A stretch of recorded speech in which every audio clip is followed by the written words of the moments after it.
Maintenant, on va parler du guide d'onde et en plus, on va parler des résultats des équations qu'on a obtenues à partir du circuit équivalent des deux guides d'onde. En fait, on a démontré à partir du circuit équivalent des deux guides d'onde, on a ces deux relations. On a démontré ces deux relations. Première relation, la variation de la tension par rapport à la position est égale et en fait est en relation directe avec le courant et la variation du courant par rapport au temps. Et de même, par analogie, la première équation est déterminée à partir de la loi d'additivité de tension. La deuxième équation est déterminée à partir de la loi des nœuds, la loi de division des nœuds, celui-ci. Donc ces deux relations permettent de déterminer une équation différentielle pour chaque paramètre, tension et courant. En fait, selon l'électromagnétisme, on a démontré que V, qui est variation par rapport à la position et variation par rapport à l'instant, ou bien au temps, on a remarqué, d'après l'électromagnétisme, qu'il est formé de cette expression-là. C'est V, Z, exponentielle j oméga t, si elle dépend du temps. Et de même pour le courant. Donc ces deux expressions, ce sont des expressions analogiques, ce sont la même expression. Donc si on dérive par rapport à la position, on remarque qu'on a ces deux relations. C'est tout simplement. Et si on veut passer seulement au domaine de l'espace, alors dans ce cas-là, la dérivée par rapport au temps est égale à comme on peut dire, transformé spatial j oméga multiplié par V. Et de même pour la variation du courant par rapport au temps. Donc, qu'est-ce qu'on peut obtenir à partir de ces deux relations? On peut dire donc, si on dérive la première équation par rapport à l'espace, une deuxième fois, on a dérivé première fois, et deuxième fois je veux dériver par rapport ici, par rapport à l'espace deuxième fois. Donc on obtient une deuxième équation, mais ici on a une variation seconde, donc on a une dérivée seconde. Avant de l'écrire, on doit remplacer ici. V, on a dit, est égal V spatial multiplié par j oméga t. Donc je veux remplacer, et de même pour le courant, oméga t. Donc je remplace chaque terme par sa valeur et j'obtiens que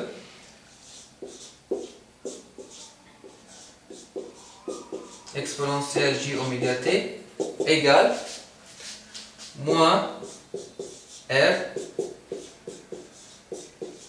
j oméga t plus L.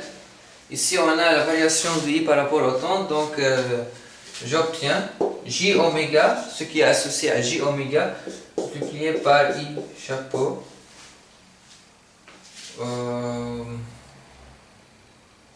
multiplié par j oméga t. Même si on ne sait pas, je peux dire qu'on a dérivé par rapport au temps, donc l'exponentielle U' j multiplié par oméga. Donc de cette façon j'obtiens pourquoi on a j oméga.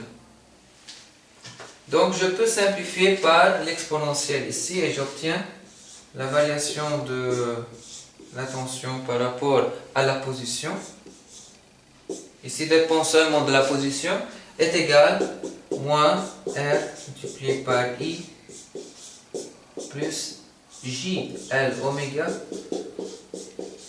Donc on a remarqué qu'on a une relation de linéarité malgré que le coefficient de proportionnalité est un coefficient complexe, mais on a une relation de proportionnalité entre la variation de la tension spatiale par rapport à l'espace et le courant qui est le courant spatial. Donc je prends un facteur ici et j'obtiens la variation de V par rapport à l'espace, ici est égal moins R plus J L oméga multiplié par J I spatial. Donc on a remarqué qu'on a une relation de proportionnalité. Et de même, si on veut étudier la deuxième équation, j'obtiens le même résultat. Donc je peux dire ici, ou bien je peux écrire à côté de cette équation qu'on a déjà obtenue, que la variation de... qu'est-ce qu'on peut écrire?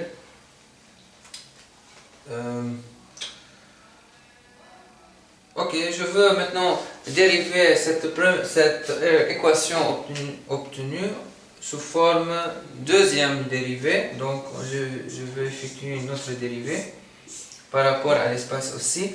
Et j'obtiens dérivée ici seconde, on a une dérivée par rapport à z. Donc je remplace cette dérivée par rapport à l'espace selon l'équation obtenue ici. Et j'obtiens à la fin que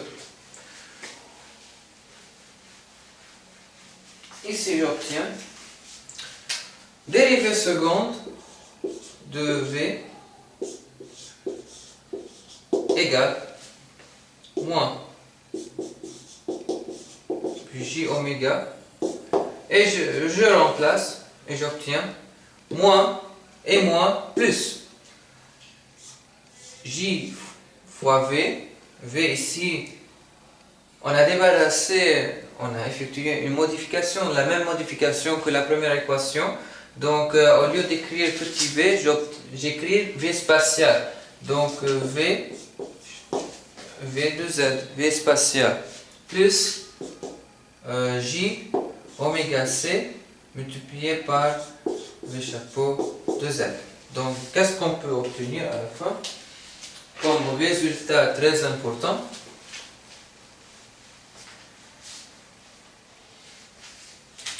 J'obtiens que la dérivée seconde de V par rapport à l'espace égale à R plus JL oméga multiplié par G plus J oméga C multiplié par V de Z, V spatial de Z.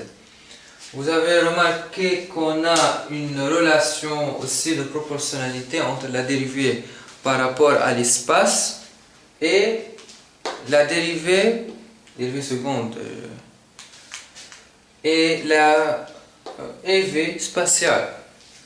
Cette relation de proportionnalité, on a remarqué qu'on a un coefficient de proportionnalité, c'est une constante très importante. On peut démontrer, mais on suffit de l'admettre ici, que ce coefficient-là, on l'a démontré qu'elle est égale à gamma carré. C'est quoi gamma carré? Gamma carré, c'est une constante qui permet, ou bien il est déterminé, ou bien il est défini, selon quoi? Selon le diélectrique du guidon. Donc, ce coefficient-là, il est en lien, c'est-à-dire il est un lien très important avec le guidon, selon la nature du diélectrique du guidon. Donc, gamma carré est déterminé seulement à partir du guidon, seulement. Donc, et bien sûr, R, L, G, C, ce sont des constantes déterminées à partir de la nature du guidon.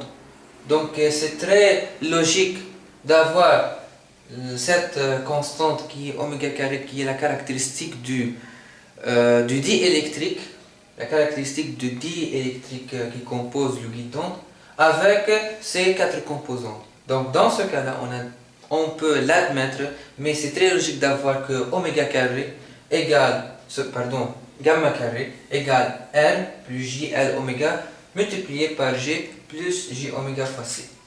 Donc on a pour résultat final que la dérivée seconde de V par rapport à Z égale gamma carré multiplié par Vz. Donc de cette façon-là, on a remarqué qu'on a une relation, une équation différentielle par rapport à l'espace, et aussi de même par analogie, c'est-à-dire par la même raisonnement, on a à la fin aussi, on a la même équation pour le courant, égale gamma carré multiplié par I. Donc on a deux équations qui sont les mêmes. Donc la solution de cette équation, de ces deux équations, est de la façon suivante. La solution de cette équation, Vz égale Vi exponentielle moins J gamma Z plus V R gamma Z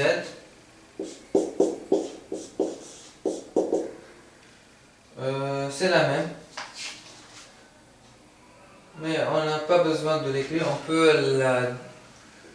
On peut ne pas écrire la même expression, on peut la déduire la valeur de I à partir de l'expression de V. Mais dans les vidéos prochaines, je vous représente comment on peut déterminer I spatiale en fonction de V, ou bien on peut la déterminer à partir de l'équation différentielle, ou bien on peut la déterminer à partir de la relation 2. Parce qu'on a une relation entre I et la tension. Par définition, c'est quoi maintenant? On va définir c'est quoi l'impédance caractéristique du système là.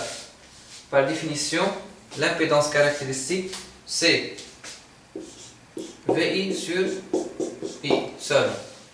Donc I c'est quoi? C'est quoi V? Tout simple. VI et II.